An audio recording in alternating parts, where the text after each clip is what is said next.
No more IFS suspension for me ever again. Hate it. Last time I had help, This time I did it by myself. The driver's side was easy. The passenger side sucks. But I'll show you the way I did it, and hopefully it'll save you some foul language.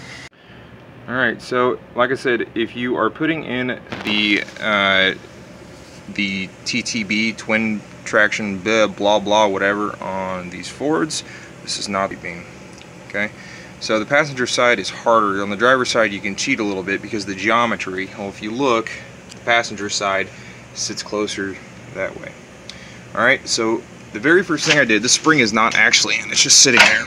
Okay, so I had to do it this way this time. It's not like the other side.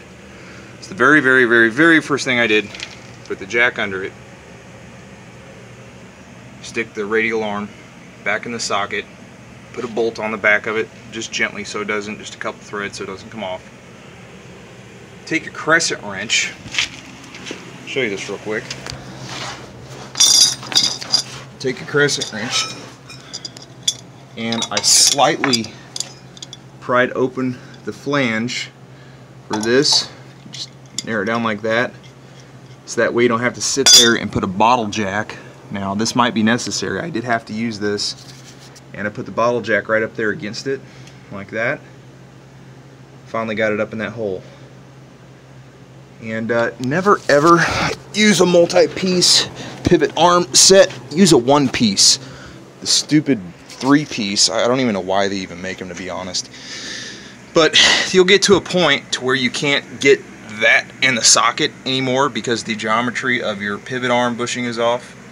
Just take a ratchet strap, and just find a hole down there, and it'll pull the radial arm back in the socket for you, and just go from there. Honestly, passenger side really freaking sucks. Actually, no sugarcoating it. But yeah, you know, and you can do your strut, your shock absorber last if you want to.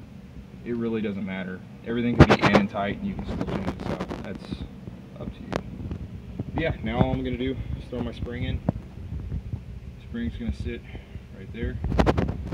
Normal. The big opening is on the top, small opening on the bottom. That's just how these are. Make sure you get that right on all vehicles. It's pretty much the same way. Big opening on top. So you can ask an engineer, maybe they'll tell you why. So yeah, in summary, the driver's side was actually a lot easier to get in. The whole thing, spring and everything all at the same time. I got another video up specifically for that side. Passenger side, it's just a smaller L essentially, right? So it doesn't want to move as much. So just follow those steps, and hopefully this video will save you some time and effort. So if it did, like and subscribe. If it didn't, well, like and subscribe anyways. I really don't care. Have a good one.